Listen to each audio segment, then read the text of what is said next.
कुछ कहानियाँ, कुछ अफ़साने मेरी कलम से इस श्रृंखला में आज प्रस्तुत है कहानी सन्नाटा, मेरी पुस्तक सूखे पत्ते से।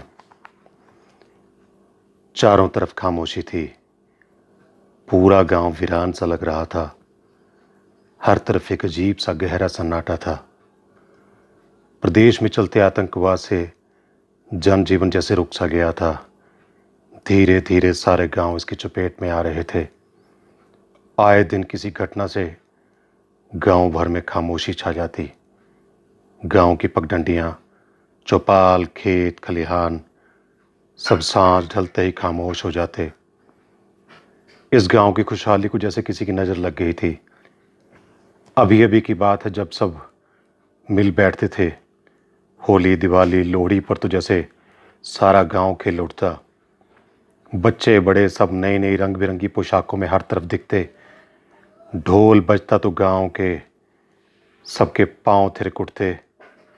एक दूसरे को हर त्योहार पर उपहार देते, मिलते जुलते।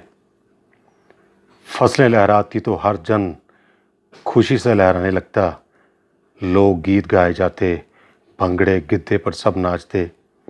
साझा चूल्हा, साझे दुख सुख, हर कोई एक दूसरे की सहायता के लिए सदैव तत्पर रहता। फिर अचानक सब बदलने लगा। लोगों के दिलों में खटास आने लगी। हर नवयुवक उस आग की तरह बढ़ती नफरत में मिल गया। गांव में हर दिन नई घटना, नया हादसा। एक भय, एक खामोशी पूरे गांव भर में फैल गई। किंतु कुछ दिन पहले गांव की इस खामोशी में कुछ हलचल भी पैदा हुई थी। जब गांव के सरपंच रतन सिंह और गांव के ही एक व्यक्ति शेरा के बीच खेत की मेंढ को लेकर कहासुनी हो गई। शेरा और सरपंच के खेत साथ साथ थे। शेरा अपने खेतों में पानी सींच रहा था और इसे सरपंच के खेत की मेंढ कुछ कट गई। बात भी कुछ खास नहीं थी, मगर बात बढ़ती ही चली गई। धीरे धीरे बात गाली गलौज तक आ पहुंची। चूंकि सरपंच एक गौशाला सा व्यक्ति था, इसलिए ऊंचा नीचा बोल रहा था और शेरा जी सुनकर गुस्से से लाल पीला हो रहा था कि तभी सरपंच ने कुछ अपशब्द कहे और शेरा जी सुनकर आपे से बाहर हो गया। किंतु खुद को संभालते हुए और गुस्से से आंखें घुमाते शेरा अपने घर की तरफ लौट गया। उसकी आंखों से प्रतिशोध की ज्वाला फूट रही थी। दिन निकलते गए। शेरा अंदर ही अंदर घुलता रहा। सरपंच के कहे शब्द उसके मस्तिष्क पर चोट कर रहे थे। एक दिन उसने खेतों में जाकर सरपंच के खेत की मेंढ को तहस नहस कर दिया और एक लठ उठाकर अपने खेत के पास पेड़ के नीचे बैठ गया। सरपंच को जैसे ही पता चला, वो अपने लठैतों के साथ खेत पर पहुंचा और खेत की मेंढ टूटी देख गुस्से से उबल गया। उसने फिर अपशब्द कहे और शेरा से उलझ गया। शेरा ने भी उसकी गर्दन पकड़ ली। दोनों धक्का मुक्की करने लगे। फिर सरपंच के लठैतों ने शेरा पर हमला कर दिया और उसे बुरी तरह जख्मी कर दिया। शेरा किसी तरह बचकर अपने घर की तरफ भाग गया। बात यहीं खत्म नहीं हुई। अगले ही दिन प्रतिशोध की अग्नि में जलता हुआ शेरा अपने 2 हथियारबंद साथियों के साथ आंधी की तरह सरपंच के घर पर आ धमका और बिना कुछ कहे उसने और उसके साथियों ने दनादन गोलियां बरसानी शुरू कर दी और सरपंच एवं उसके परिवार वाले, जिसमें औरतें और बच्चे भी थे, को मौत के घाट उतार दिया। सारे गांव वाले खामोश थे।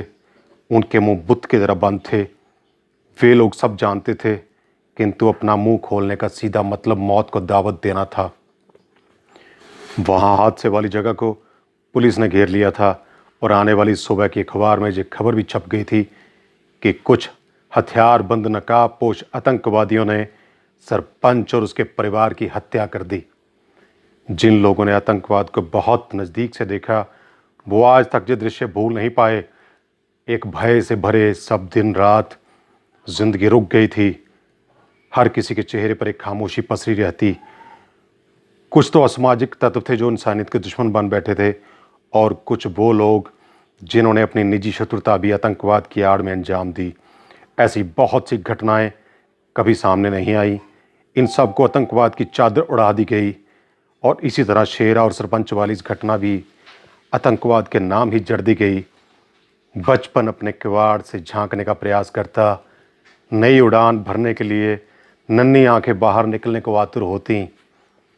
अपना आसमान पाने के लिए उनका आंगन सूना क्यों है? क्यों कोई हंसता खेलता नहीं है? उनको समझ नहीं आता, बचपन तो अपनी धुन में बढ़ता जा रहा है। जिसकी भी उंगली पकड़ लेगा उस तरफ ही चल देगा। उनकी आंखों में तो भविष्य को झांकने की ललक है।